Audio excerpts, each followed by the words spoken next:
The Vikings left behind more than historical records. They left us sagas filled with gods and heroes. These stories have interested people for over 1,000 years. But the real Vikings were different from these myths. Tonight we will learn the true history of the Viking Age. Many people think Vikings wore horned helmets. This is wrong. Vikings never wore horned helmets. Many people think Vikings were only savage raiders. This is also wrong. Vikings were farmers, traders, explorers, and craftsmen. The real Viking story is more interesting than any myth. The Viking Age lasted from 793 to 1066. This is almost 300 years. During this time, people from Denmark, Norway, and Sweden changed European history. They traveled further than any other medieval people. They reached America 500 years before Columbus. Early Scandinavian society. Before the Viking Age began, Scandinavia was home to Germanic tribes. These people had lived in the region for over 1,000 years. The land was harsh. Winters were long and cold. Summers were short but bright.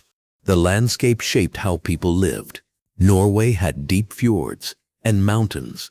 Sweden had forests and lakes. Denmark had flat farmlands and many islands. Each region developed different ways of life. Population was growing in Scandinavia during the 8th century.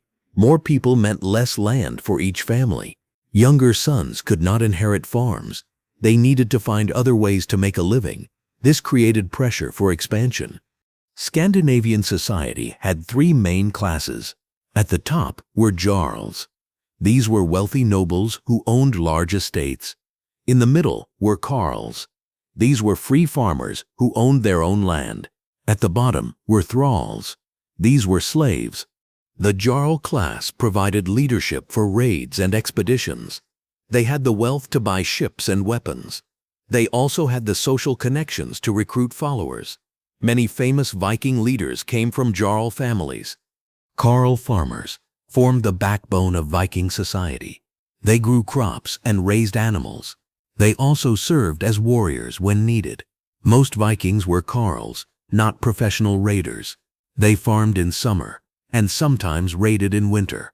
Thralls were an important part of the economy. They did hard labor on farms and in households. Many thralls were captured in raids. Others were born into slavery. Vikings treated slaves better than many other medieval societies. Family relationships were very important. Extended families lived together in longhouses. Several generations shared the same building. This created strong family bonds. It also provided security in dangerous times. Women had more freedom than in other medieval societies. They could own property. They could ask for divorce. They ran households when men were away. Some women became powerful leaders. Viking religion and gods. Before Christianity came to Scandinavia, Vikings worshipped many gods. These gods lived in a place called Asgard. The gods were connected to humans through a great tree called Yggdrasil. Odin was the king of the gods. He was called the All-Father. Odin was the god of war, wisdom, and death. He had 2 ravens named Hugin and Munin. These ravens flew across the world and brought him news. Odin gave up one eye to gain wisdom. He also hung himself from Yggdrasil for 9 days. This sacrifice taught him the secrets of the runes. Vikings respected Odin, but also feared him. Thor was the most popular god among common people. He was the god of thunder. Thor carried a magical hammer called Mjolnir. This hammer could kill giants and always returned to his hand after being thrown. Thor protected Midgard, the world of humans. He fought against giants who wanted to destroy the world. Common people loved Thor because he was honest and straightforward. He was not tricky like Odin. Freyja was the goddess of love and fertility. She was also a warrior goddess.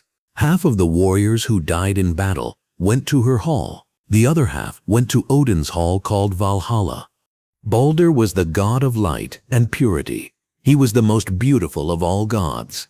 Everyone loved Balder except Loki, the trickster god. Loki arranged for Balder's death, which began the countdown to Ragnarök. Ragnarök was the end of the world in Norse mythology. It was a great battle between gods and giants. Almost everyone would die in this battle, but a new world would be born from the ashes. Vikings believed in fate. They called it weird. They thought some things were decided by the gods, but they also believed people could choose how to face their fate. This made Vikings very brave in battle. The afterlife had different places for different people. Warriors who died bravely went to Valhalla or Freyja's Hall. Most people went to hell, which was not a bad place. Only oathbreakers and murderers went to the worst places. Vikings made sacrifices to their gods. They sacrificed animals and sometimes people. They believed this kept the gods happy. They made sacrifices before battles, journeys, and important decisions. Runes were the Viking alphabet, but runes were also magical. Each rune had special meaning and power. Vikings carved runes on weapons, stones, and jewelry. They believed runes could bring good luck or protection. Social structure. Viking society was organized around honor and reputation. A person's word was very important.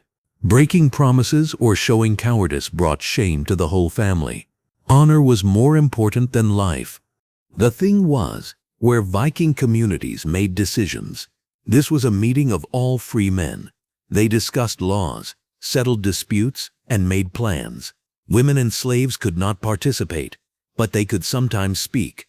Blood feuds were common in Viking society. If someone killed your relative, you had to take revenge. This created cycles of violence that could last generations. The thing tried to end feuds by making people pay compensation instead of fighting. Regild was the compensation paid for killing someone. The amount depended on the victim's social status. Killing a jarl cost more than killing a karl. Killing a thrall cost least of all. This system helped reduce violence. Marriage was important for creating alliances between families. Wealthy families arranged marriages to strengthen political connections, but ordinary people could choose their own spouses. Divorce was possible if both people agreed. Children learned by watching adults work. Boys learned farming, fighting, and crafts from their fathers. Girls learned household management and textile work from their mothers. Education was practical, not academic.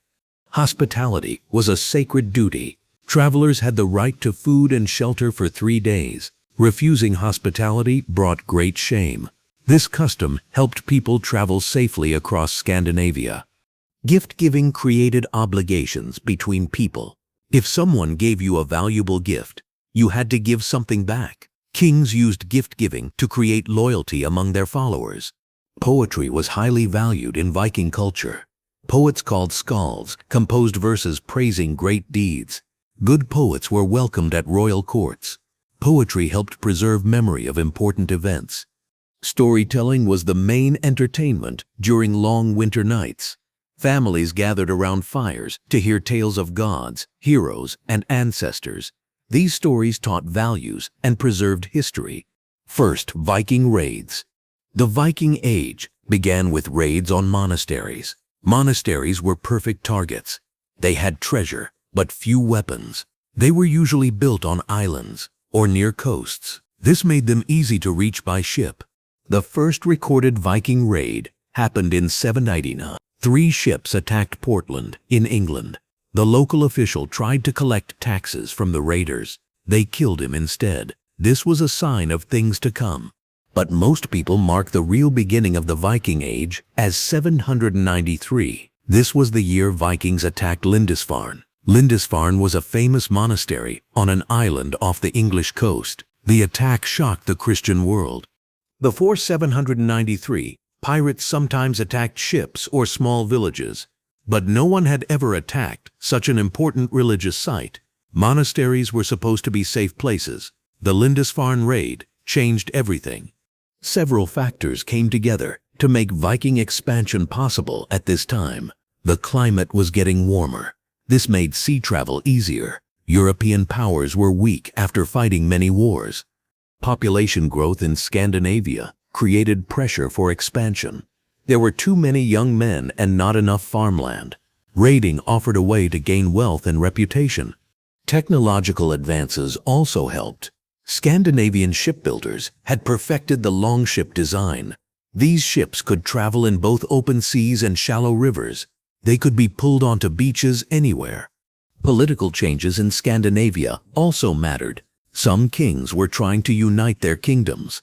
This created refugees and political enemies. Many Vikings left home because of political problems. The decline of Roman power had left many coastal areas poorly defended. Local rulers were more interested in fighting each other than defending against outside threats. This created opportunities for Viking raiders. Lindisfarne Attack 793. On June 8, 793, Viking ships appeared off Lindisfarne Island. The monks were not worried at first. They thought the ships might be traders, but these were not peaceful merchants. The Vikings landed on the beach and attacked immediately. They killed many monks. They destroyed buildings. They stole gold, silver, and precious manuscripts. They also captured people to sell as slaves. The attack was carefully planned. Vikings had probably visited the island before as traders. They knew about the monastery's wealth. They also knew it had no military defenses. The Lindisfarne raid was devastating for several reasons. First, it showed that no place was safe from Viking attacks. Second, it revealed that monasteries were easy targets full of treasure. Third, it demonstrated Viking naval superiority. News of the attack spread across Europe. The scholar Alcuin wrote that the raid was a sign of God's anger. People believed the world was ending. No one understood that this was just the beginning. The success of Lindisfarne encouraged more raids. In 795, Vikings attacked monasteries in Ireland and Scotland. Each success brought more warriors to join future expeditions. Success bred success. The psychological impact was enormous. Coastal communities lived in constant fear. People built watchtowers to spot Viking ships. Monasteries moved their treasures inland. But Vikings could strike anywhere with rivers or coastlines. The raid also revealed Viking tactical advantages. They could appear without warning. They struck quickly and left before defenders could organize. Their ships gave them complete mobility. Local defenders had no way to predict where Vikings would strike next. This uncertainty paralyzed defensive efforts. By the time help arrived, Vikings were already gone with their loot. The Lindisfarne pattern became the model for early Viking raids. Target wealthy, poorly defended sites. Strike quickly and brutally. Escape before reinforcements arrive. This pattern worked for many years. Longship technology. The longship was the key to Viking success. Without good ships, Vikings could not have raided distant coasts. The longship design was revolutionary for its time. Viking ships were built using clinker construction. This meant overlapping wooden planks held together with iron rivets. This method created strong but flexible hulls. The ships could bend with waves without breaking. A typical longship was about 100 feet long and 15 feet wide. It could carry 30 to 60 warriors depending on size. The ship drew only 3 feet of water. This meant it could sail in very shallow rivers. The ships had both sails and oars. The square sail was used in open water with good wind. Oars were used for maneuvering in tight spaces or when wind was wrong. This combination gave Vikings great flexibility. Longships could be pulled onto beaches. This meant Vikings did not need harbors or docks. They could land anywhere with a sandy or rocky shore. This gave them access to countless targets. The ships were also fast. A good crew could reach speeds of 15 knots under sail. Even with oars alone, they could make 6 knots. This was faster than most other ships of the time. Vikings decorated their ships with carved dragon heads and painted shields. These decorations served psychological purposes. They were meant to frighten enemies and honor the gods. The construction of a longship required great skill. Shipbuilders needed years of training. They used traditional techniques passed down through families. Each ship was individually crafted. Building a longship was expensive. It required large amounts of wood, iron, and rope. Only wealthy jarls could afford to commission ships. This limited the number of Viking expeditions. Ships were often buried with their owners. Many of our best preserved Viking ships come from burial mounds. The Gokstad ship and Oseberg ship show the high quality of Viking craftsmanship. Different regions built slightly different ship designs. Norwegian ships were built for ocean voyages. Danish ships were designed for coastal waters. Swedish ships were made for rivers and lakes. The longship design influenced naval technology throughout Northern Europe. Other peoples copied Viking innovations.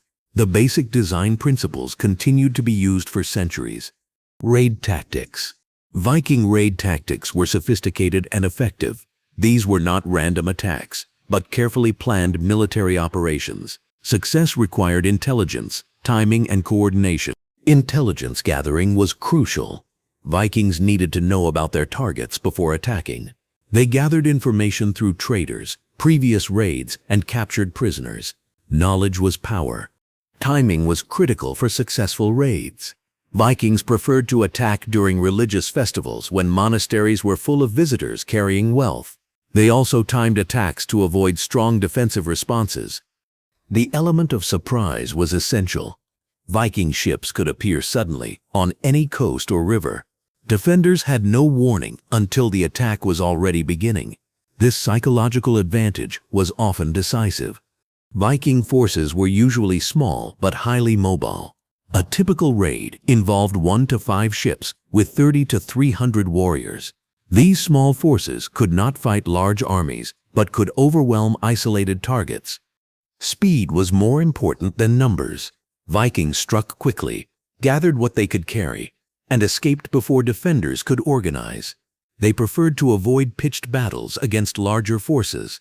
Terror tactics increased Viking effectiveness. They deliberately acted with great brutality to frighten potential victims. Fear made people more likely to surrender without fighting. Vikings targeted specific types of wealth. They preferred silver, gold, and other precious metals. These were easy to carry and valuable everywhere. They also captured people to sell as slaves. The division of loot followed strict rules. The expedition leader got the largest share. Warriors received portions based on their contribution. Ship owners got extra shares for providing transportation. Successful raids required good leadership. War leaders needed military skill, political connections, and charisma. They had to inspire loyalty and maintain discipline among their followers. Viking raids evolved over time. Early raids targeted easy coastal targets. Later raids involved larger forces attacking major cities. This evolution shows Viking adaptability and learning. The success of raiding created its own problems. As more people joined expeditions, coordination became more difficult. Larger forces were harder to supply and control. Defense against Vikings also improved over time. European rulers built better fortifications. They organized standing armies and naval patrols. These defensive improvements gradually reduced Viking advantages. Ireland and Scotland raids. Ireland became a major target for Viking raids starting in 790. The island was politically divided. Irish kings spent more time fighting each other than organizing defenses against outside threats. The first Irish raid targeted Rathlin Island off the northern coast. Vikings attacked the monastery there and captured many treasures. This success encouraged more expeditions to Ireland. Vikings found Ireland rich in targets. The island had many monasteries full of gold and silver. It also had no unified defense. Each kingdom was responsible only for its own territory. Irish monasteries were often built on islands. The monks thought water would protect them. But Vikings were master sailors. Islands just made the targets easier to isolate and attack. The psychological impact of Viking raids on Ireland was enormous. Irish chronicles describe the terror that spread across the island.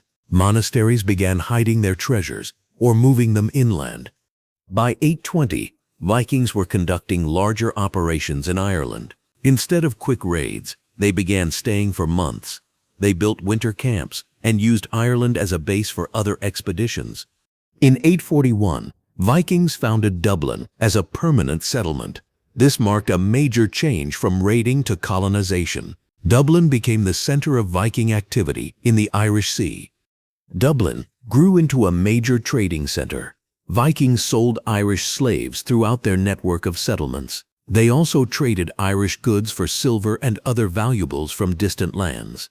Scotland suffered similar attacks. The Shetland Islands and Orkney Islands were completely taken over by Vikings. These islands became Norwegian territory for hundreds of years. The Hebrides and much of northern Scotland also came under Viking control. Scottish kings were too weak to resist effectively. They sometimes paid tribute to avoid attacks. Vikings established settlements throughout the Scottish islands. These settlements served as bases for attacks on Ireland and northern England. They also became important stops on trade routes. The integration of Vikings into Celtic societies was complex. Sometimes Vikings and Celts fought, sometimes they traded, sometimes they intermarried. The boundary between Viking and Celtic culture became blurred. Viking place names throughout Ireland and Scotland preserve evidence of settlement. Dublin means Black Pool in Irish, but was founded by Vikings. Many Scottish islands have Norse names. France and Paris. Viking raids on France began in 799 with attacks on coastal monasteries. French defenses were weak because the Carolingian Empire was breaking apart. This created opportunities for Viking expansion. The Seine River provided a highway into the heart of France. Viking ships could sail up the river to reach Paris. Other rivers like the Loire and Garonne also gave access to French territory. In 845, a large Viking fleet led by Ragnar sailed up the Seine to Paris. The city was poorly defended. King Charles the Bald had to pay 7,000 pounds of silver to make the Vikings leave. This payment established a dangerous precedent. It showed that European rulers would pay tribute to avoid destruction. The payment was called Danegeld, meaning Danish money. Vikings returned to France many times after 845. They learned that threatening cities was more profitable than destroying them. Live cities could pay tribute repeatedly. The Siege of Paris in 885–886 was the largest Viking operation in France. A huge fleet of 700 ships carrying 30,000 warriors surrounded the city. The siege lasted almost a year. Paris was better defended this time. Count Odo organized a brave resistance. The city had strong walls and determined defenders. Vikings could not capture it, despite their numbers. Emperor Charles the Fat eventually paid the Vikings to leave, but he also allowed them to raid Burgundy as they departed. This showed the weakness of Carolingian authority. Viking raids forced changes in French society. Rulers built stronger fortifications. They organized better armies. They also began hiring Vikings to fight against other Vikings. Some Vikings settled permanently in France. The region of Normandy was given to the Viking leader Rollo in 9. This settlement created the Norman Duchy that would later conquer England. The Normans became French in culture, but kept some Viking traditions. They remained excellent warriors and sailors. Norman expansion in the Mediterranean showed continued Viking energy under new identities. French resistance to Vikings gradually improved. Better organization and fortifications reduced Viking advantages. By 950, Viking raids on France had largely ended. Great Heathen Army. The Great Heathen Army was the largest Viking force ever assembled. It invaded England in 865 with the goal of conquest rather than raiding. This marked a new phase in Viking expansion. The army was led by sons of the legendary Ragnar Lothbrok. Ivar the Boneless, Halfdan and Ubba wanted to avenge their father's death. They gathered warriors from across Scandinavia. The army was probably around 3,000 warriors, much larger than typical raiding forces. It had cavalry as well as infantry. This was a proper army capable of fighting pitched battles. The invasion began in East Anglia. King Edmund tried to resist but was captured and killed. Vikings established their first base and began planning further conquests. In 866, the army moved north to capture York. The city fell quickly because the local kingdoms were fighting each other. Vikings renamed the city Jorvik and made it their capital. From York, Vikings conquered much of northern and eastern England. They defeated the kingdoms of Northumbria, East Anglia, and most of Mercia. Only Wessex, under King Alfred, remained independent. The Great Heathen Army established the Danelaw areas of England under Viking control. These regions followed Danish law and customs. Many Vikings settled there as farmers and traders. Viking settlement in England was extensive. Archaeological evidence shows Viking presence in cities, towns, and farms throughout northern and eastern England.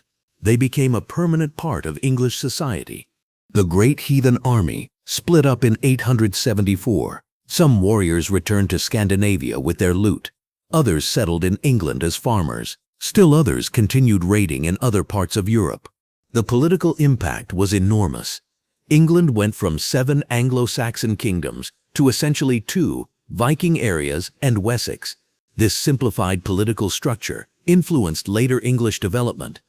Language was also affected. Old Norse mixed with Old English to create new dialects. Modern English contains hundreds of words derived from the Viking period. Legal systems changed too. Viking legal traditions influenced English law. Concepts like trial by jury may have Viking origins. The emphasis on compensation over punishment also continued. Settlement versus raiding.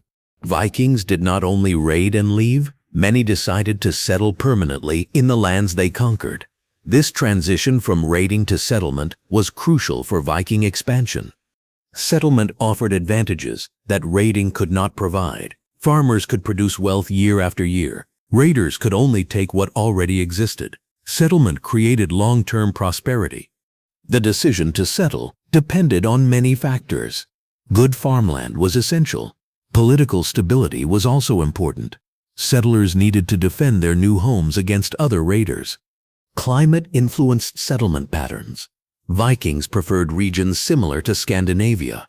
They settled extensively in northern England, Scotland, and Ireland. These areas had familiar crops and animals. Integration with local populations varied by region. In some areas, Vikings dominated completely. In others, they formed a ruling elite over native populations. Intermarriage was common everywhere. Language contact created new dialects. Viking settlers needed to communicate with local people. This produced mixed languages, combining Norse and local elements. These languages influenced later development. Religious conversion was often part of settlement. Viking settlers frequently converted to Christianity to gain acceptance. But conversion was often incomplete. Many pagan practices continued secretly. Economic systems changed with settlement. Raiders took wealth away from regions. Settlers invested in local development. They built farms, workshops, and trading centers. Women played crucial roles in settlement. They managed households, raised children, and preserved cultural traditions. Female settlers helped create stable communities. Settlement created new political structures. Viking settlers needed laws and leadership. They adapted Scandinavian institutions to local conditions. The Thing assembly system spread throughout Viking settlements. The relationship between settlers and homeland varied. Some maintained strong connections with Scandinavia. Others became completely integrated into local societies. Distance and time weakened many connections. Archaeological evidence reveals the extent of Viking settlement. House styles, burial practices, and artifact types show Viking influence throughout Northern Europe.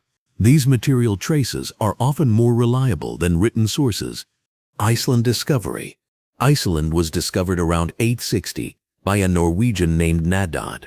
He was blown off course during a voyage to the Faroe Islands. He found an uninhabited island covered with snow and ice. The second visitor was Swedish explorer Garðar Svavarsson. He sailed around the entire island and realized it was much larger than first thought. He spent a winter there and built the first shelter. The third explorer was Floki Vilgerðarsson, called Raven Floki, because he used ravens for navigation. He tried to settle but failed due to harsh weather. He named the island Iceland because of the ice he saw.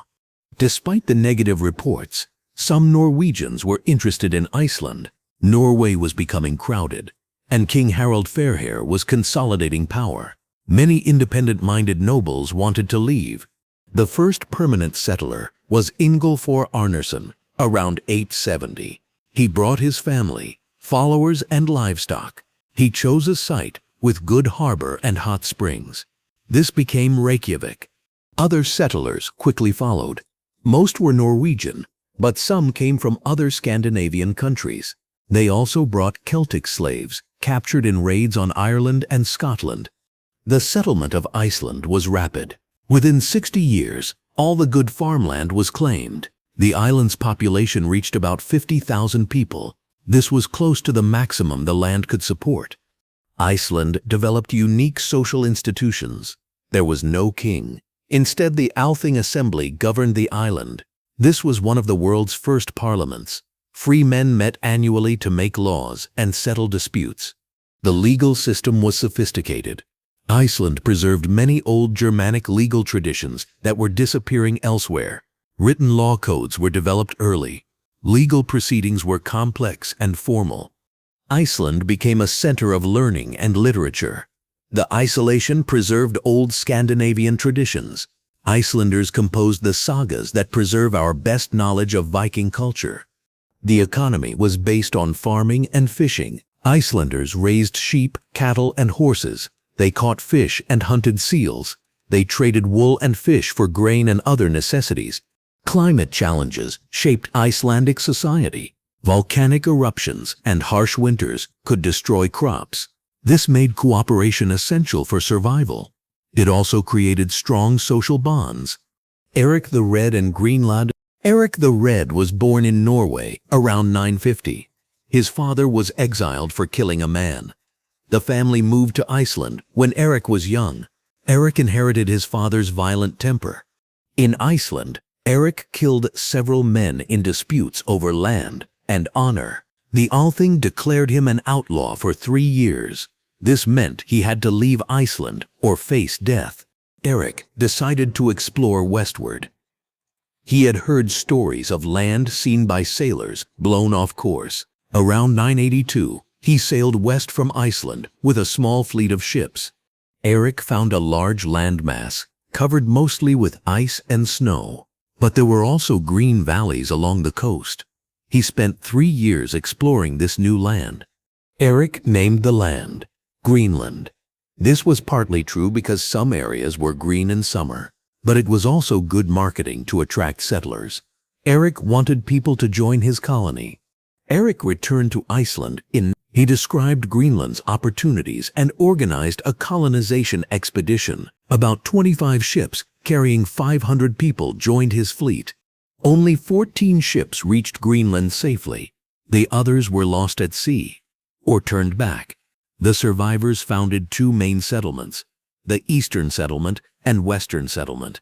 Life in Greenland was harsh, but possible. Colonists raised cattle, sheep, and goats in the few green areas. They hunted seals, whales, and walruses. They traded ivory and furs with Europe. The Greenland colony lasted almost 500 years. At its peak, about 5,000 people lived there. They built churches, farms, and even a cathedral. They maintained contact with Europe through trade. Climate change eventually doomed the colony. The medieval warm period that made settlement possible ended around 1200. Cooler temperatures made farming and navigation much harder. The last written record from Greenland dates to 1408. After that, the colony disappeared. When later explorers reached Greenland, they found only ruins and Inuit people. Leif Erikson and America. Leif Erikson was the son of Erik the Red. He grew up in Greenland, but traveled widely. Around 1000, he became the first European to reach North America. Leif heard about land west of Greenland from a trader named Bjarni Herjolfsson. Bjarni had been blown off course and saw unknown coastlines. Leif decided to investigate these reports. Leif bought Bjarni's ship and sailed west from Greenland around 1000. He found 3 different lands. He named them Helluland, Markland, and Vinland. Helluland was probably Baffin Island. It was flat and rocky with no trees. Leif saw no reason to stay there. Mark Island was probably Labrador. It had forests, but seemed uninviting. Vinland was different. This land had wild grapes, salmon-filled rivers, and mild winters. Leif built temporary shelters and spent a winter there. The location was probably Newfoundland. Leif returned to Greenland with news of his discoveries. His stories encouraged others to organize expeditions to Vinland. These later expeditions attempted permanent settlement. Thorvald Eriksson, Leif's brother, led the next expedition around 1004. His group encountered native people they called Skrælings. A fight broke out, and Thorvald was killed by an arrow. The largest expedition was led by Thorfinn Karlsefni, around 1010. This group included women and livestock. They intended to establish a permanent colony in Vinland. Karlsefni's expedition lasted 3 years, but ultimately failed. Conflicts with native peoples made settlement impossible. The Vikings were too few and too far from support. Several factors doomed Viking settlement in America. The distance from Greenland made supply difficult. Native peoples outnumbered Vikings and resisted settlement. The colony offered few trade opportunities. Vikings made a few more voyages to America for timber and other resources. But permanent settlement was abandoned. The memory of Vinland survived in sagas, but was forgotten by most Europeans. Archaeological evidence confirms Viking presence in North America. Excavations at Lonso Meadows in Newfoundland revealed Norse buildings and artifacts. This site probably represents Leif's Vinland base. Eastern expansion. While Western Vikings raided Britain and France, Eastern Vikings explored Russia. These Swedish adventurers were called Varangians. They followed river routes deep into Eastern Europe. The Varangian expansion began around 800. Swedish traders traveled down Russian rivers seeking new markets. They found opportunities in the growing trade between Scandinavia and Constantinople. The main route followed the Neva River from the Baltic Sea to Lake Ladoga.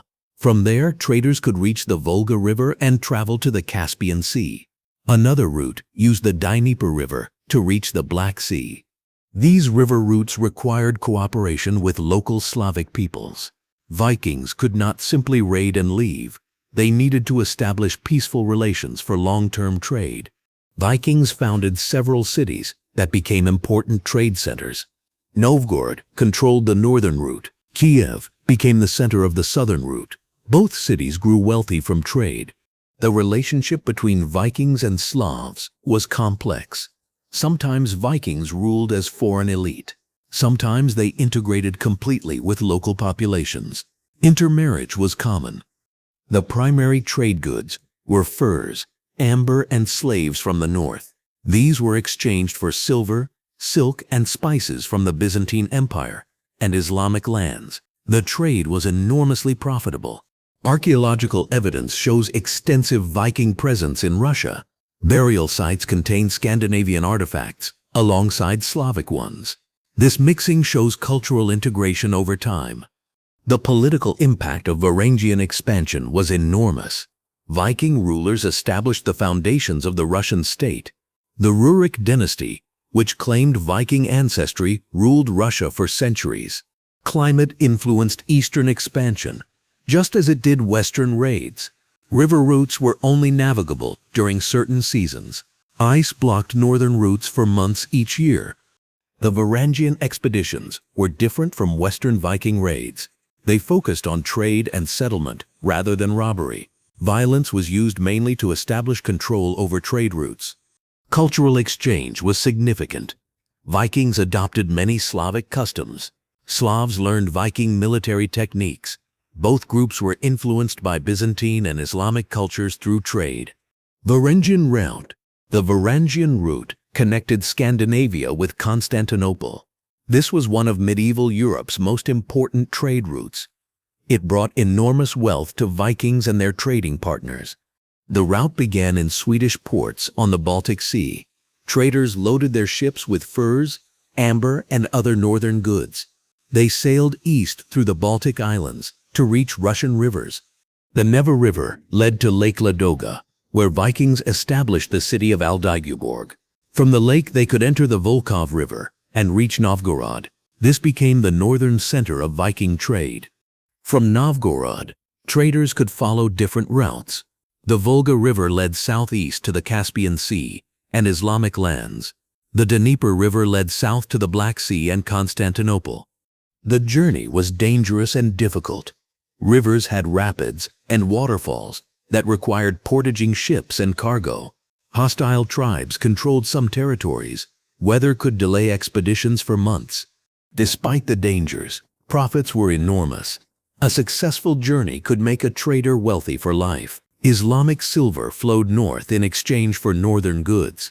This silver financed much Viking expansion. Vikings established trading posts along the route. These posts provided storage, security, and local knowledge. They also served as bases for further exploration and trade development. The relationship with Byzantium was crucial. Constantinople was the largest and wealthiest city in Europe. Byzantine demand for northern goods drove the entire trade system. Some Vikings settled permanently along the trade route. They founded dynasties that ruled Russian cities for generations. These Viking rulers gradually became Slavicized but maintained some Scandinavian traditions. The Varangian Route declined in the 12th century. Political changes disrupted trade relationships. The Crusades created alternative routes to the east. The route's importance gradually diminished. Modern archaeology continues to reveal evidence of this trade network. Hoards of Islamic silver coins found throughout Scandinavia show the route's profitability. Russian excavations reveal extensive Viking presence. Byzantine Service. Many Vikings served as mercenaries in foreign armies. The most famous were the Varangians, who served Byzantine emperors. These elite soldiers became legendary for their loyalty and fighting ability. The Varangian Guard was established around 980 by Emperor Basil II. He needed reliable troops who were not involved in Byzantine political conflicts. Foreign Vikings were perfect for this role. Guard members came from throughout the Viking world. Norwegians, Danes, and Swedes all served in Constantinople. They were attracted by high pay and opportunities for advancement. Service in the Guard was prestigious. Veterans returned to Scandinavia with wealth and exotic goods. Their stories encouraged other young Vikings to seek service in Constantinople. The Guard served as the emperor's personal troops. They protected the palace and accompanied the emperor on campaigns. Their loyalty was legendary because they had no local political interests. Viking guardsmen left runic inscriptions throughout Constantinople. These graffiti show that Vikings traveled far from home and wanted to be remembered. The most famous inscription is in Hagia Sophia Cathedral. The Guard fought in many Byzantine campaigns. They served in Italy, Bulgaria, and the Holy Land.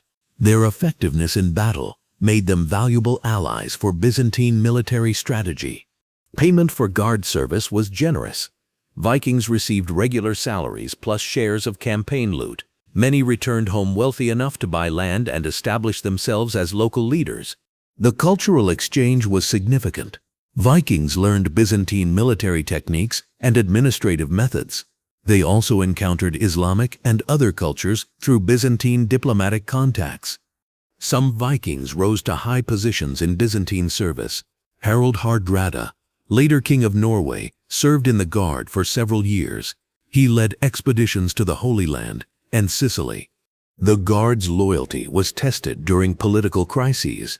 They generally remained faithful to legitimate emperors even during civil wars. This loyalty made them valuable, but also sometimes put them in difficult positions. Service in the Guard influenced Viking culture back home. Veterans brought new ideas about government, military organization, and culture. These influences helped transform Scandinavian societies. The Varangian Guard continued to exist after the Viking Age ended. It lasted until the fall of Constantinople in 1453. The institution outlived the culture that created it by hundreds of years. Conversion to Christianity. The conversion of Scandinavia to Christianity was gradual. It took over 200 years to complete. The process involved political pressure, missionary work, and cultural change. Early Christian missions to Scandinavia had little success. Saint Ansgar tried to convert Denmark and Sweden in the 830s. He built some churches, but most Vikings remained pagan after he left. The first major conversion was political. Kings converted to gain advantages in dealing with Christian European rulers. Personal belief was often less important than political necessity. Harald Bluetooth of Denmark converted around 9. He built churches and promoted Christianity throughout his kingdom. But many Danes remained secretly pagan for generations. The Jelling stone erected by Harald proclaims that he made the Danes Christian. This was partly propaganda. Full conversion took much longer than royal proclamations suggested. Conversion often meant blending old and new beliefs. Many Vikings wore both Thor's hammers and Christian crosses. They prayed to Christ, but also remembered the old gods. Archaeological evidence shows this religious mixing. Graves contain both pagan and Christian symbols. Runic inscriptions invoke both Thor and Christ for protection. The persistence of pagan practices frustrated Christian missionaries. Sacrificial rituals continued in secret. Pagan festivals were renamed as Christian holidays. Complete conversion required generations. Churches were built on sites of pagan temples. This was deliberate policy to replace old religious centers with new ones, but it also preserved the sacred geography of pre-Christian religion. Christian law gradually replaced pagan customs. The church opposed blood feuds and promoted forgiveness. It also outlawed practices like slavery and polygamy that had been common in Viking society. The conversion process was often violent. Christian kings forced conversion on their subjects. Pagan temples were destroyed. Priests who resisted conversion were killed or exiled. Women may have converted more readily than men. Christianity offered protection from divorce and emphasized the sanctity of marriage. This appealed to women in a warrior society. Harald Bluetooth Denmark. Harald Bluetooth ruled Denmark from around 958 to 987. He was the first Danish king to convert to Christianity. His conversion changed Danish history forever. Harald inherited a fragmented kingdom from his father Gorm the Old. Denmark consisted of many small territories controlled by local chiefs. Harald spent years uniting these territories under his rule. The process of unification required both military conquest and political negotiation. Harald defeated rivals in battle, but also made alliances through marriage and treaties. Around 960, Harald converted to Christianity. According to legend, a German priest named Popo convinced him by performing a miracle. The priest carried hot iron without being burned. Harald's conversion was probably more political than spiritual. Denmark was surrounded by Christian kingdoms. Conversion improved diplomatic relations and reduced the threat of crusades against pagan rulers. After converting, Harald built churches throughout Denmark. He invited Christian missionaries to preach. He also created new laws based on Christian principles. The Jelling stone complex, built by Harald, is one of Denmark's most important archaeological sites. The stones commemorate his parents and proclaim his achievements, including the Christianization of Denmark. Harald also built major fortifications called Trelleborg fortresses. These circular forts housed professional soldiers and projected royal power throughout the kingdom. They showed Harald's organizational abilities. The unification of Denmark created a stronger kingdom capable of major military expeditions. Harald's successors used this unified state to conquer England and establish the North Sea Empire. Harald died in 987, possibly killed by his own son, Sweyn Forkbeard. Succession disputes continued to plague Scandinavian kingdoms, but Harald had established Christianity and royal authority as permanent features of Danish society. Olaf Tryggvason, Norway. Olaf Tryggvason ruled Norway from 995 to 1000. He was a great warrior who had raided throughout Europe before becoming king. His reign was short but influential. Olaf was born around 963 during the civil wars that plagued Norway. His father was killed when Olaf was young. Olaf was taken to Russia, where he was raised by Viking traders. As a young man, Olaf became a successful raider. He attacked England, Ireland, and France. He gained wealth and reputation through these expeditions. He also converted to Christianity during his travels. Olaf returned to Norway in 995 and claimed the throne. He defeated the existing ruler and established himself as king. One of his first acts was to promote Christianity throughout Norway. Olaf's conversion methods were often violent. He gave people a choice: baptism or death. Many Norwegians converted to save their lives. Others fled to Iceland or other pagan territories. The king destroyed pagan temples and built churches in their place. He invited Christian priests from England and Germany. He also created new laws based on Christian teachings. Olaf established royal authority throughout Norway. Before his reign, Norway was divided among many local chiefs. Olaf defeated or submitted these rivals and created a unified kingdom. The unification process was brutal. Olaf killed many opponents and confiscated their lands. He also took their daughters as wives to cement political alliances.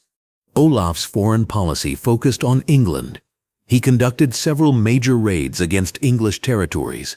These expeditions brought wealth to Norway and enhanced Olaf's reputation. In 1000, Olaf was killed at the Battle of Svolder, fighting against a coalition of his enemies. His death led to civil war in Norway, but his work of Christianization continued under his successors.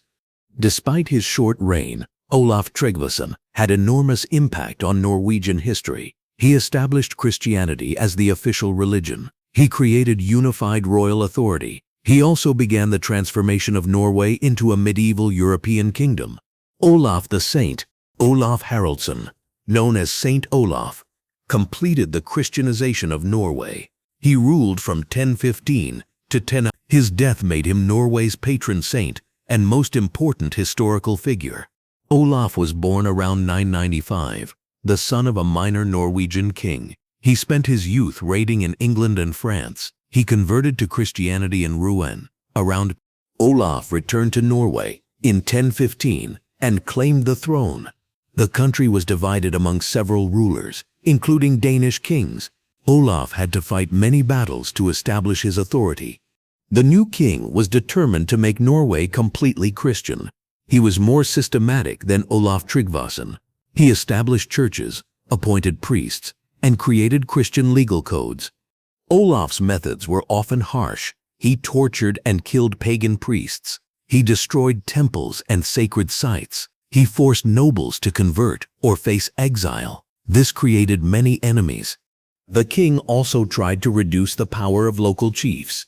He appointed his own officials to govern regions. He demanded taxes and military service. This centralization was new in Norway. Danish King Cnut challenged Olaf's rule.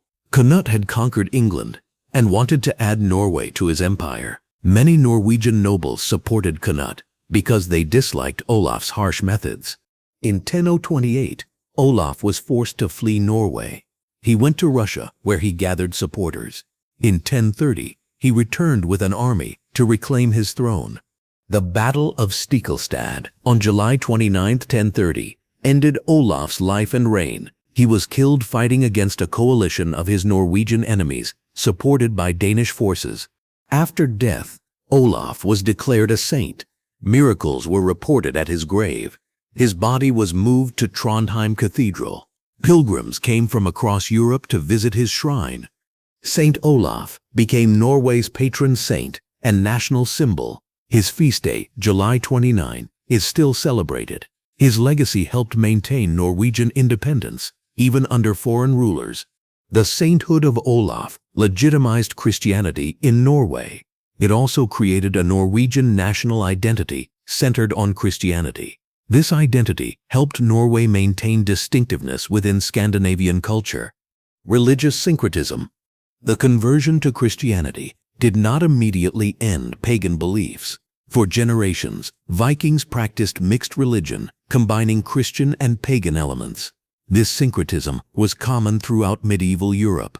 Archaeological evidence shows religious mixing clearly. Graves contain both pagan and Christian symbols. Thor's hammer pendants were modified to look like Christian crosses. Christian churches were built on pagan sacred sites. Runic inscriptions from this period often invoke both Christ and Thor. People wanted protection from all available sources. The old gods remained powerful in popular imagination even after official conversion. Pagan festivals were transformed into Christian holidays. The winter solstice became Christmas.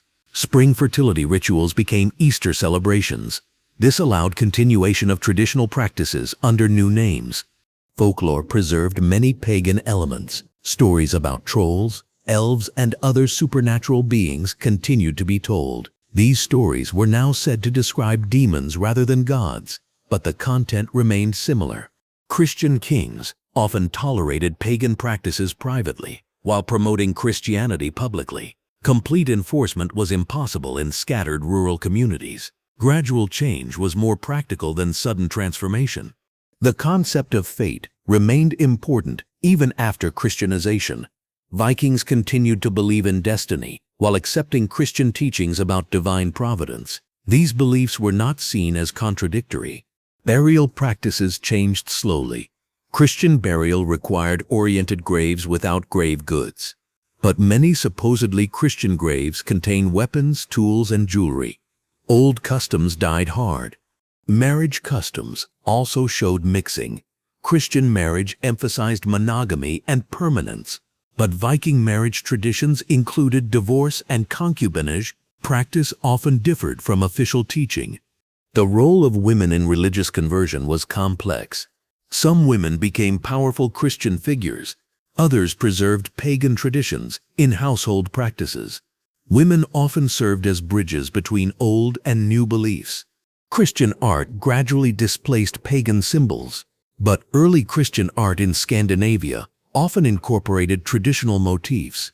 The Gosforth Cross in England shows both Christian crucifixion and pagan Ragnarök scenes. The complete transformation from pagan to Christian culture required centuries. Even today, Scandinavian culture preserves elements traceable to Viking Age paganism. Cultural change is always slower than political change.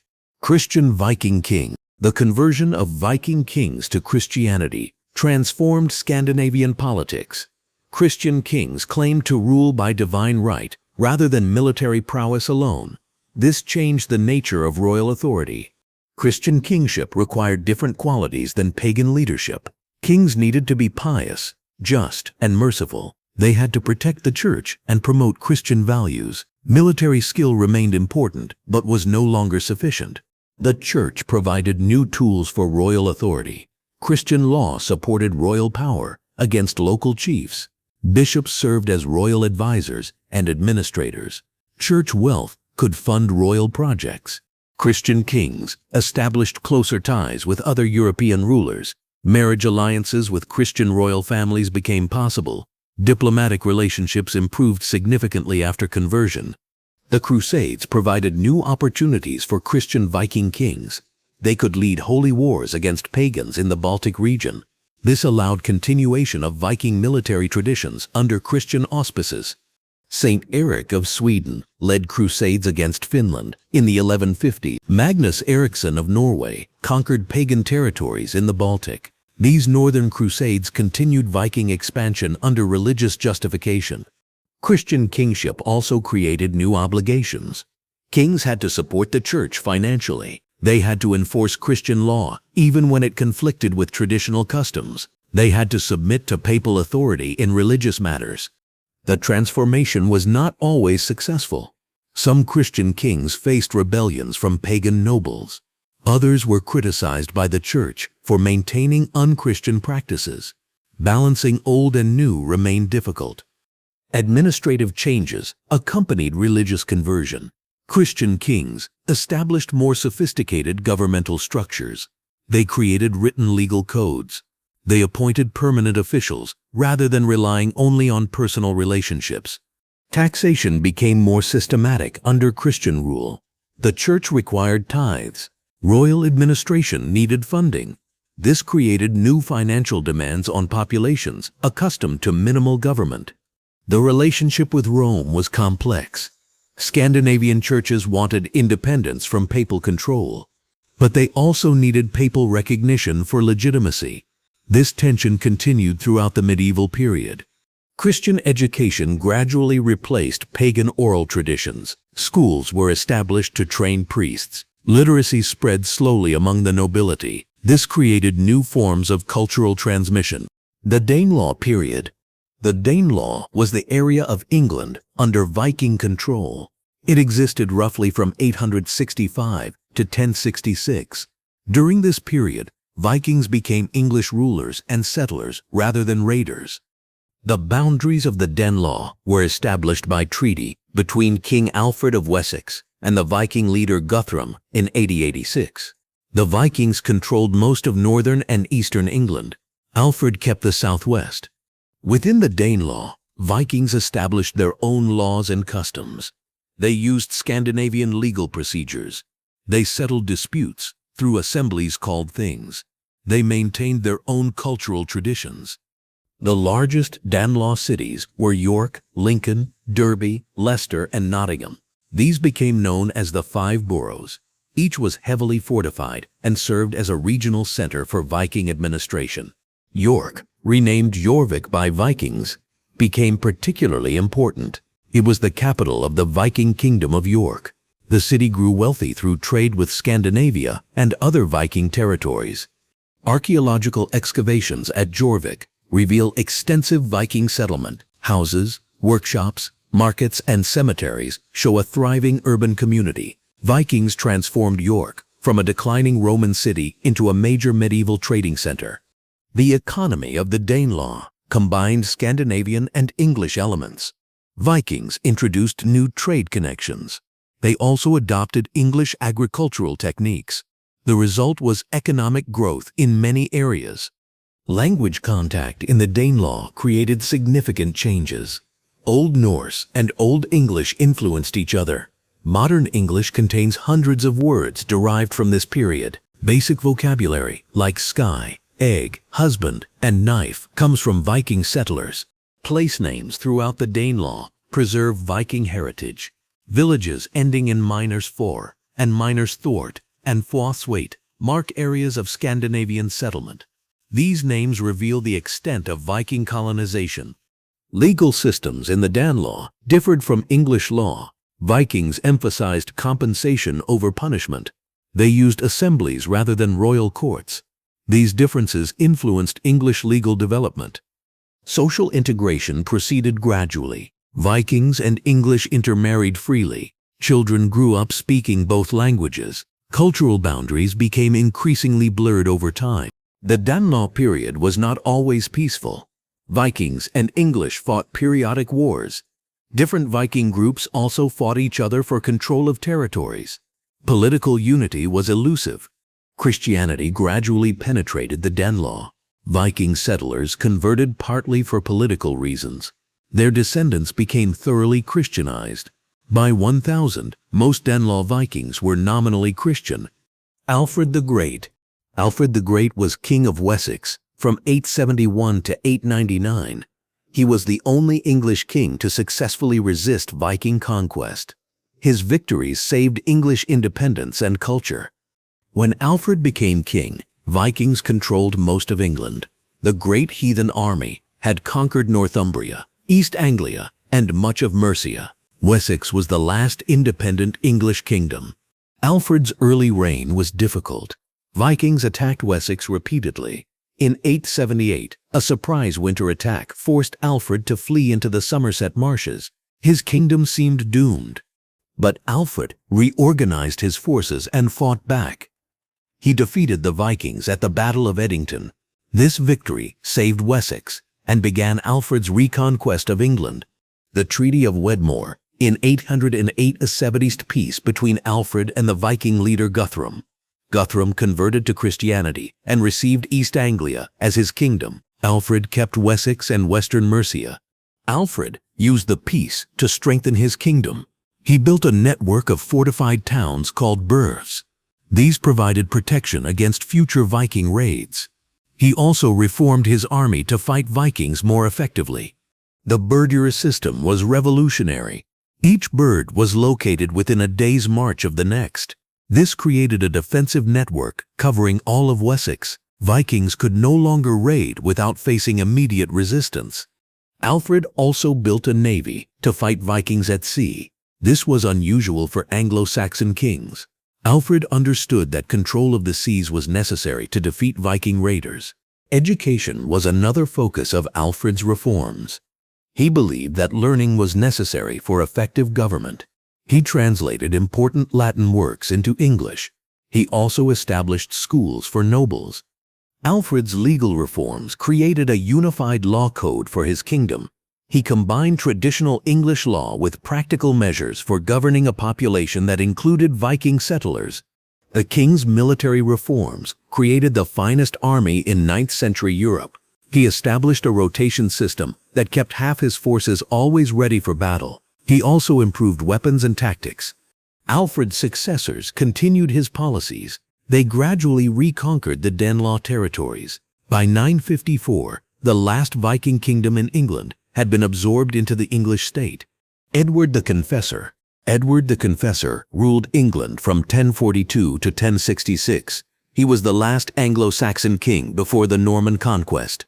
His reign saw the final integration of Vikings into English society. Edward came to the throne after the death of Cnut's sons. He represented the restoration of the Old English royal line. But England had changed greatly during Danish rule.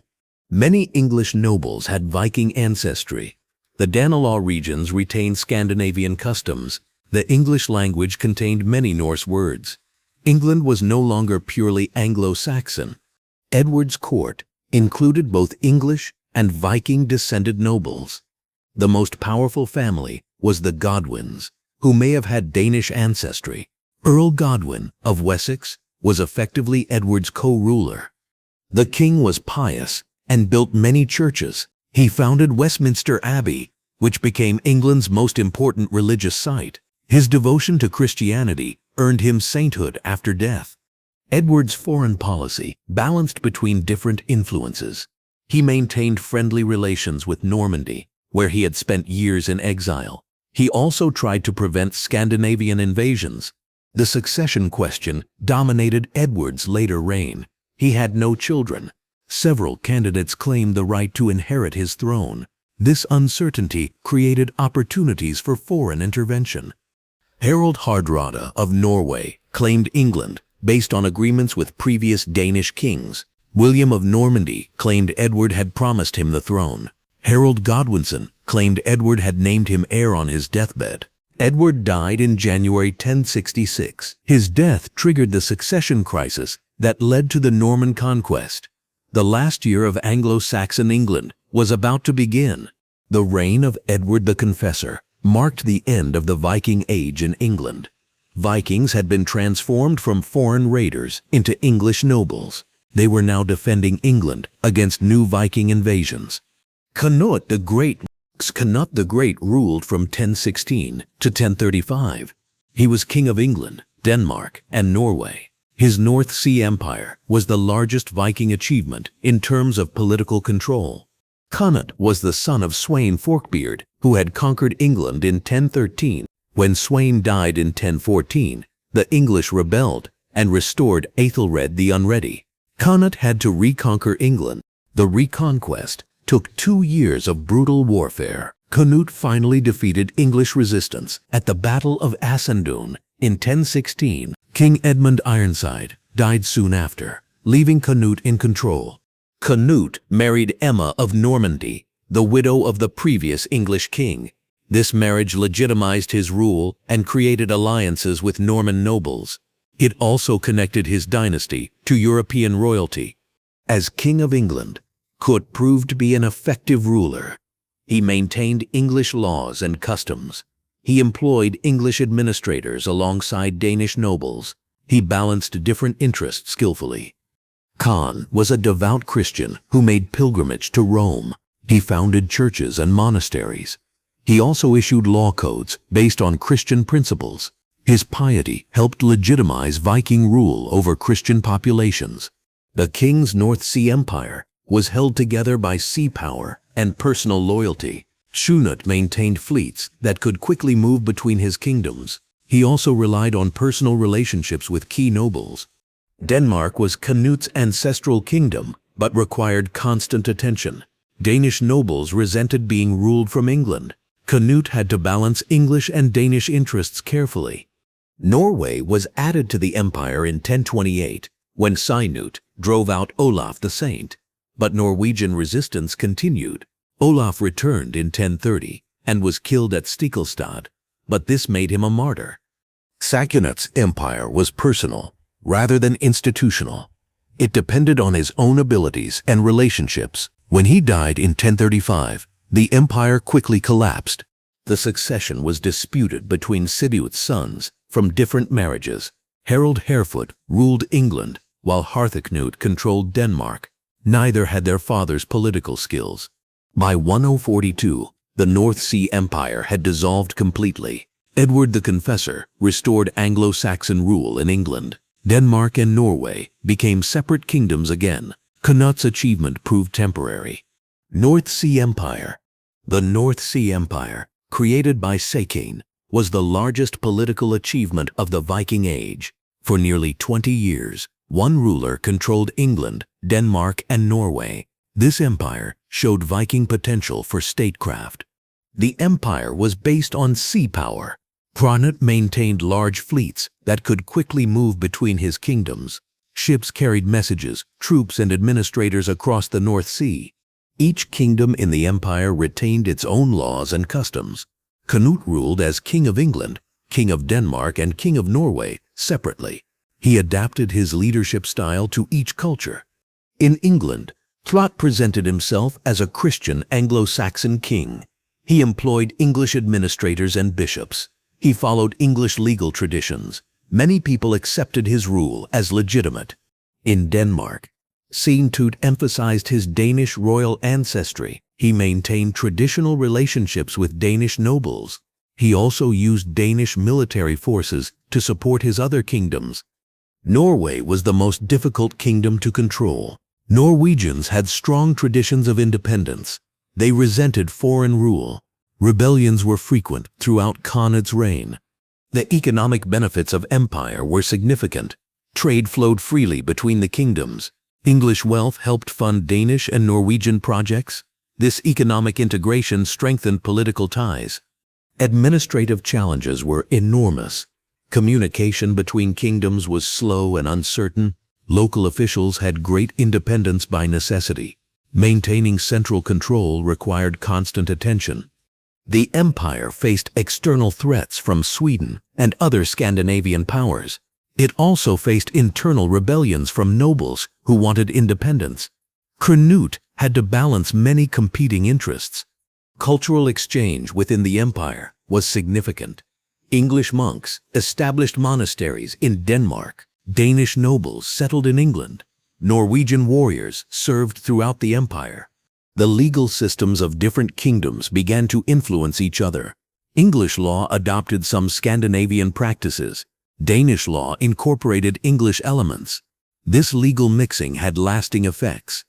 Military cooperation allowed the empire to undertake larger projects than individual kingdoms could manage. Combined forces could challenge other major European powers. This enhanced prestige throughout Europe.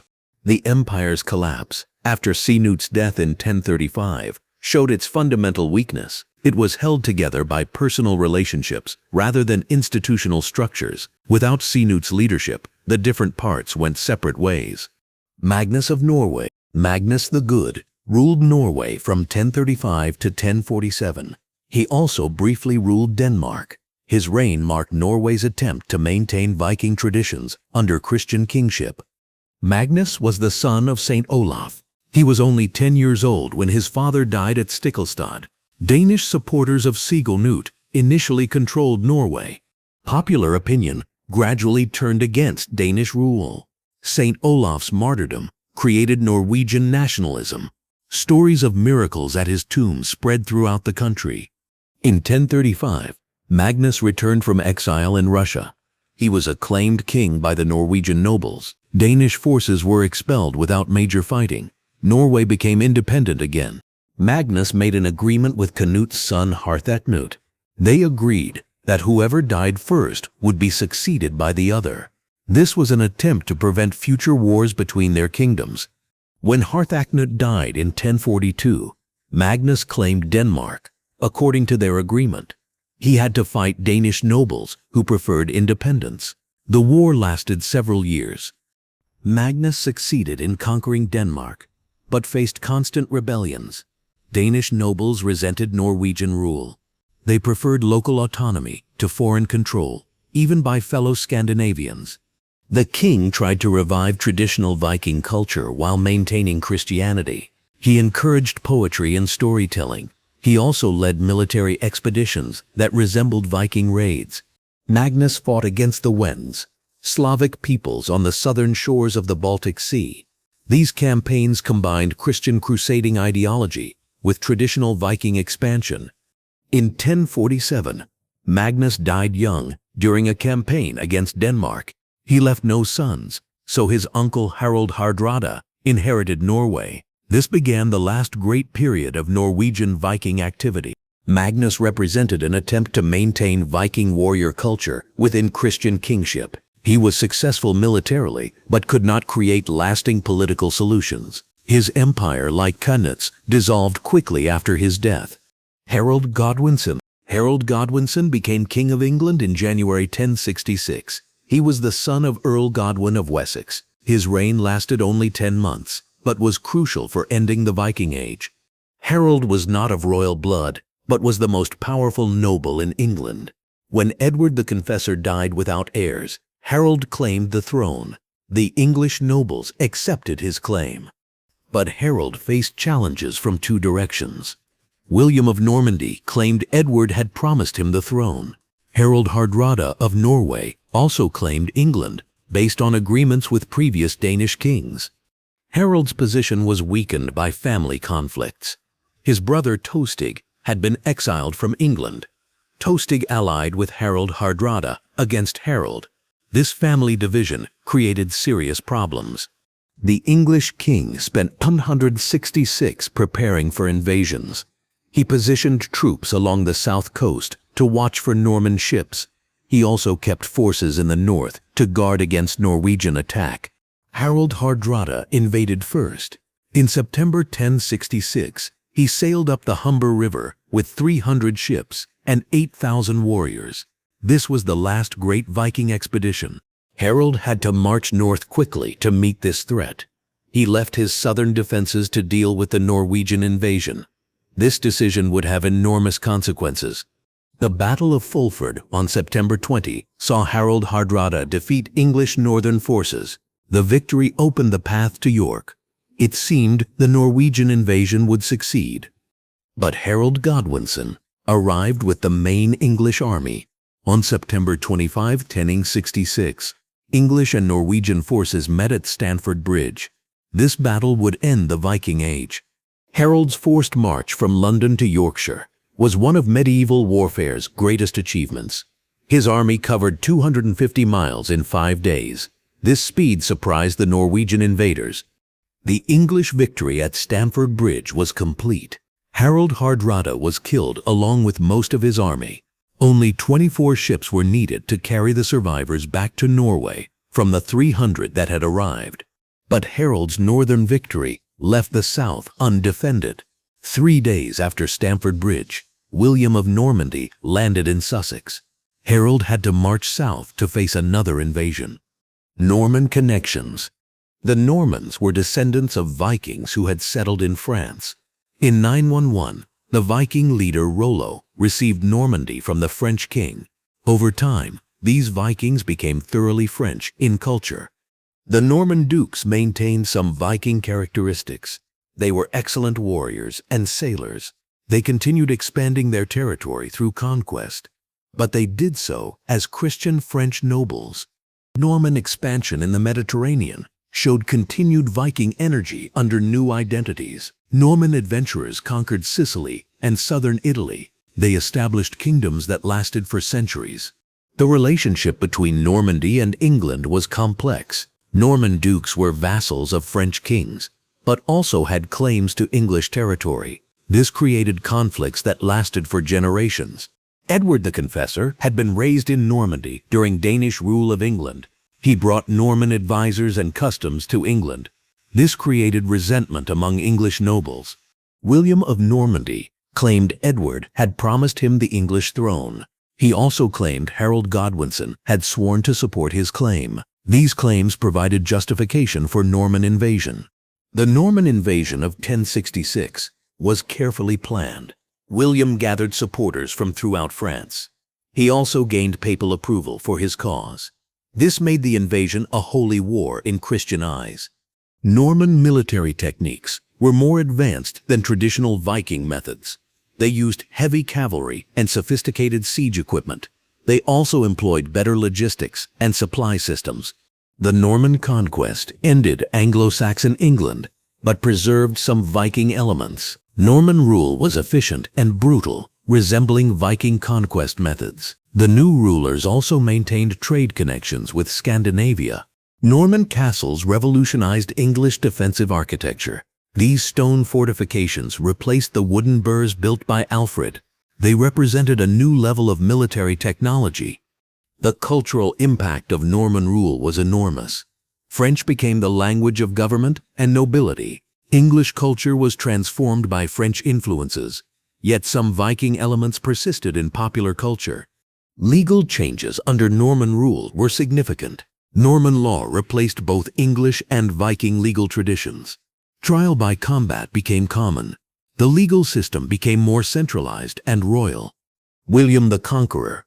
William the Conqueror was Duke of Normandy from 1035 to 1087. His conquest of England in 1066 marked the end of the Viking Age. William was technically a descendant of Vikings, but represented a new type of medieval ruler.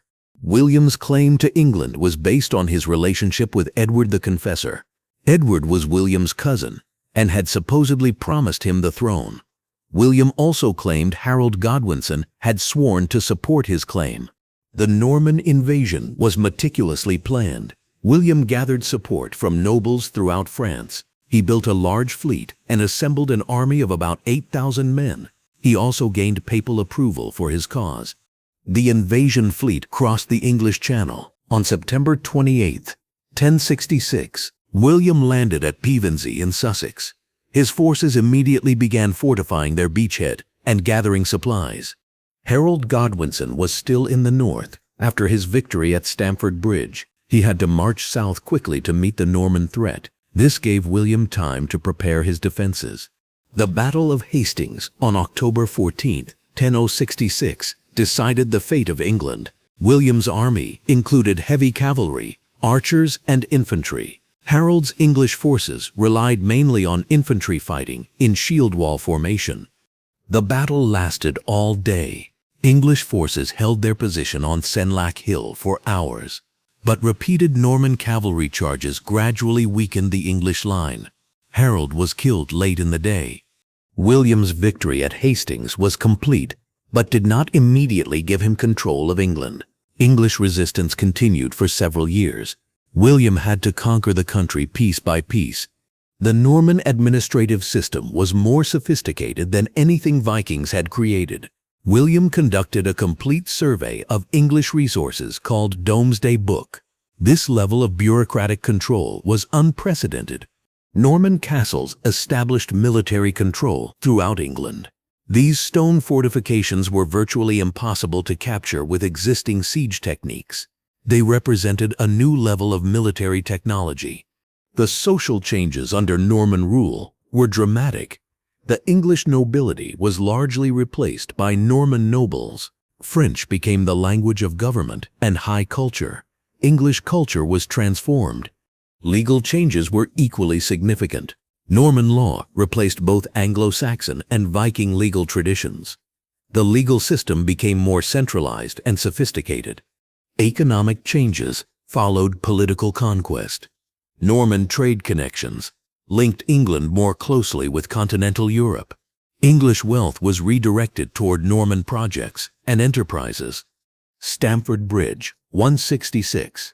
The Battle of Stamford Bridge on September 25, 1066, marked the end of the Viking Age. This battle saw the death of Harald Hardrada, the last great Viking king. It was the final attempt to conquer England using traditional Viking methods.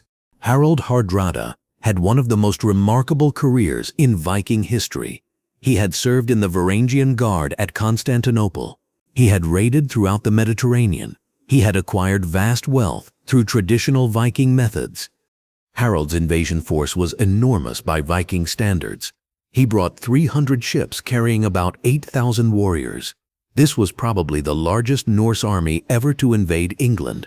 The Norwegian alliance with Tostig Godwinson gave Harald local support.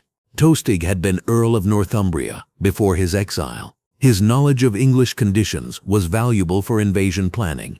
The Norwegian fleet sailed up the Humber River and landed near York. Local English forces tried to resist at Fulford but were defeated. York surrendered without further fighting.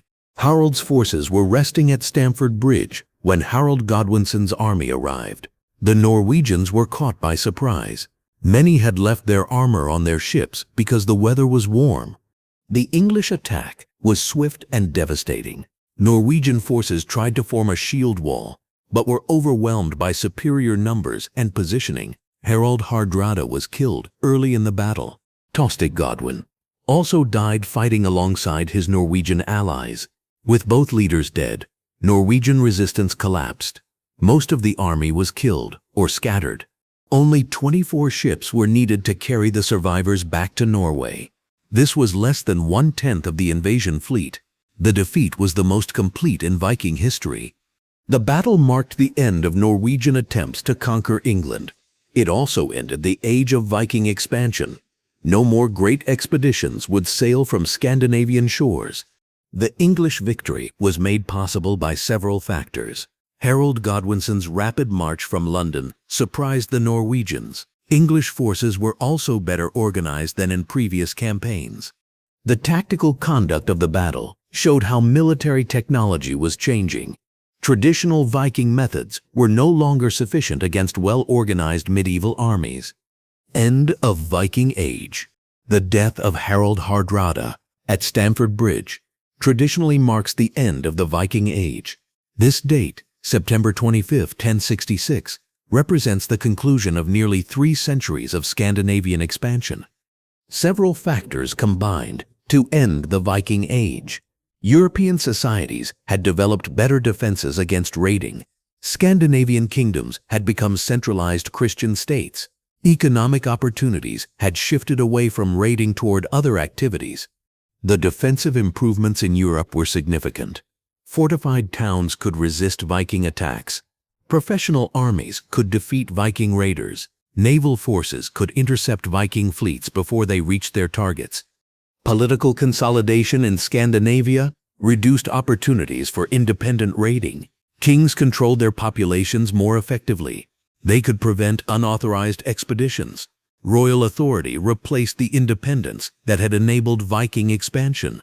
Economic changes also mattered. The flow of Islamic silver that had financed Viking expansion decreased. New trade routes reduced the importance of Viking commercial networks. Agriculture and crafts became more profitable than raiding. Christianity promoted different values than the warrior culture that had motivated Viking expansion. Christian ideology emphasized peace over war. It discouraged slavery and violence. It promoted stability over adventure. The Crusades provided alternative outlets for military energy. Scandinavian warriors could fight for Christianity against pagans in the Baltic region. This channeled traditional Viking aggression into religiously approved activities. Technological changes reduced Viking advantages. Improvements in castle design made raids less profitable. Better ship designs by other peoples reduced Scandinavian naval superiority. Military innovations favored defensive over offensive operations. Climate change contributed to Viking Age ending. The medieval warm period that had made North Atlantic navigation easier was ending. Cooler temperatures made sea travel more dangerous and less predictable. Social changes within Scandinavia undermined Viking culture. The honor-based warrior society was replaced by Christian feudal relationships. Personal loyalty to kings replaced independence and adventure-seeking. The transformation was gradual rather than sudden. Viking characteristics persisted long after 1066 in some regions, but the specific combination of factors that had enabled Viking expansion no longer existed. Cultural transformation. The conversion of Scandinavia to Christianity involved more than religious change. It required transformation of legal systems, social structures, and cultural values. This process took generations to complete. Legal systems were fundamentally altered. Christian law emphasized divine authority and royal power. Pagan law had stressed community decisions and personal honor. The new system reduced local autonomy. Marriage customs changed significantly. Christianity required monogamy and permanence. Viking traditions had allowed divorce and concubinage. Women's status was altered by these changes. Burial practices were completely transformed.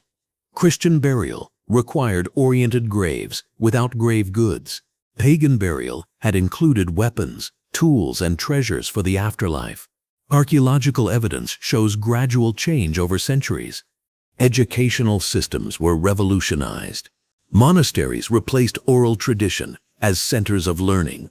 Latin literacy became essential for advancement. Traditional knowledge was recorded or forgotten. Artistic traditions adapted to Christian themes. Religious subjects replaced pagan mythology. Traditional artistic styles were modified to serve Christian purposes. Some motifs survived while others disappeared completely. Economic relationships changed with social transformation. Church tithes replaced pagan sacrifices. Christian charity created new obligations. Monastery estates became important economic centers. Political authority was legitimized differently. Christian kings ruled by divine right. Pagan leaders had relied on personal charisma and military success. This change strengthened royal power against local nobles. Social hierarchy was reinforced by Christian ideology. The Church taught that social order reflected divine will. This made rebellion against authority not just illegal but sinful. Cultural memory was filtered through Christian perspectives.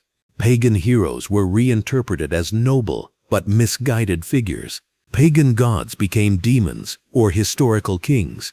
Traditional stories were moralized. Language gradually changed with cultural transformation. Christian Latin influenced vernacular languages. New concepts required new vocabulary. Some traditional terms disappeared while others gained new meanings. The pace of transformation varied by region and social class. Urban areas changed faster than rural regions. Nobles converted before commoners. Coastal areas changed before interior regions. Resistance to change was common but usually unsuccessful. Some people fled to preserve traditional ways. Others practiced old customs secretly. But majority pressure gradually enforced conformity.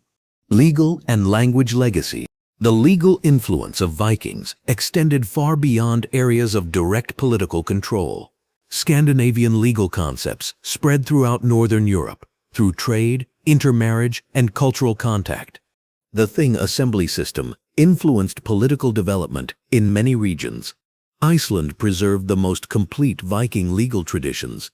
The Althing continued to function as a parliament for centuries. Legal concepts like trial by jury may have Viking origins. The emphasis on community participation in justice was characteristic of Scandinavian law. This tradition influenced English legal development. The distinction between crimes against persons and crimes against property reflected Viking legal thinking. Compensation systems calculated damages according to social status. These concepts influenced medieval European law. Women's legal rights in Scandinavian law were more extensive than elsewhere in medieval Europe. These traditions persisted long after Christianization. They influenced legal development in areas of Viking settlement. Language contact between Old Norse and other languages created lasting changes. Modern English contains hundreds of words derived from Viking settlement. These include basic vocabulary items used daily. Grammatical influences were also significant. The simplification of English grammar may partly result from contact with Old Norse. Both languages belonged to the Germanic family but had different inflectional systems. Place names throughout Northern Europe preserve Viking linguistic heritage. Settlement names ending in minors 4, Thwait, Toft, and similar elements mark areas of Scandinavian influence. River and coastal names often preserve Norse elements even where settlement was temporary. These names reflect Viking geographical knowledge and navigation routes. Personal names also show Viking influence. Many common names in Northern European languages derive from Old Norse origins. These names often preserve pagan elements long after Christianization. Legal terminology in various European languages contains Scandinavian loanwords. Terms for property, procedure, and punishment show the influence of Viking legal traditions. Modern Scandinavian languages preserve the most complete continuity with Viking Age speech. While changed by centuries of development, they maintain clear connections to Old Norse. Archaeological evidence. Modern archaeology has revolutionized our understanding of Viking culture. Scientific excavation techniques reveal aspects of daily life that written sources rarely mention. Ship archaeology has been particularly important. The preservation of complete vessels in burial mounds allows detailed study of construction techniques. These ships showcase the technology that made Viking expansion possible. The Gokstad ship, excavated in 1880, proved that Viking shipbuilding claims in sagas were accurate. The vessel was seaworthy and sophisticated. Reconstructions have successfully crossed the Atlantic Ocean. Settlement archaeology reveals the extent of Viking colonization. House foundations, refuse pits, and artifact distributions map Viking presence throughout Northern Europe. These material traces are often more reliable than written sources. Burial archaeology provides insights into Viking social organization. Grave goods reflect wealth, status, and beliefs. The distribution of different burial types shows social hierarchy and cultural change over time. Metalworking evidence demonstrates Viking technological sophistication. Analysis of weapons and tools reveals advanced knowledge of metallurgy. Pattern welding and other techniques required considerable skill and experience. Textile remains preserved in waterlogged sites, show the importance of cloth production. Viking women produced sophisticated fabrics using complex techniques. These textiles were valuable trade goods and status symbols. Dietary evidence from bone analysis reveals Viking nutrition and health. They had varied diets, including meat, fish, dairy products, and grains. Evidence of malnutrition appears during crisis periods like famines. DNA analysis of human remains provides information about population movements and relationships. Recent studies show complex patterns of migration and intermarriage throughout the Viking world. Environmental archaeology reveals the ecological impact of Viking settlement. Changes in pollen and soil composition show agricultural development. These studies help explain settlement success and failure. Artifact analysis using modern techniques reveals information invisible to earlier scholars. Chemical composition studies trace trade routes and manufacturing locations. These methods expand our knowledge continuously. The combination of multiple archaeological approaches creates comprehensive pictures of Viking society. Each technique provides different types of information. Together they reveal the complexity of Viking culture. Modern Viking studies. Academic study of Vikings has been transformed by interdisciplinary approaches. Historians, archaeologists, linguists, geneticists, and climate scientists all contribute to our understanding. Historical methodology has evolved beyond simple chronicle analysis. Comparative studies examine Vikings within broader European contexts. Social history approaches reveal daily life rather than just political events. Archaeological techniques continue to advance. Remote sensing reveals sites without excavation. Chemical analysis provides information about diet, health, and origin. These methods expand research possibilities continuously. Linguistic studies trace the influence of Old Norse on other languages. Computer analysis allows systematic comparison of vocabularies. These studies reveal the extent of cultural contact and change. Genetic research has revolutionized understanding of Viking Age populations. DNA analysis reveals migration patterns and population mixing. These studies show that Viking identity was cultural rather than strictly ethnic. Climate reconstruction helps explain Viking expansion and decline. Ice core data and other sources reveal temperature and weather patterns. These environmental factors influenced Viking activity significantly. Digital humanities projects are creating new research opportunities. Databases of runic inscriptions, archaeological sites, and literary sources enable comprehensive analysis. International cooperation facilitates large-scale research projects. Public interest in Vikings supports research funding and museum programs. Popular enthusiasm creates opportunities for education and outreach. However, sensationalized portrayals sometimes require scholarly correction. The academic community maintains high standards for evidence and interpretation. Peer review ensures quality control. International conferences facilitate knowledge sharing. These professional standards distinguish scholarly work from popular entertainment.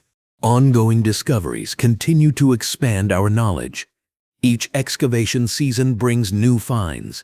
Each analytical technique reveals previously unknown information.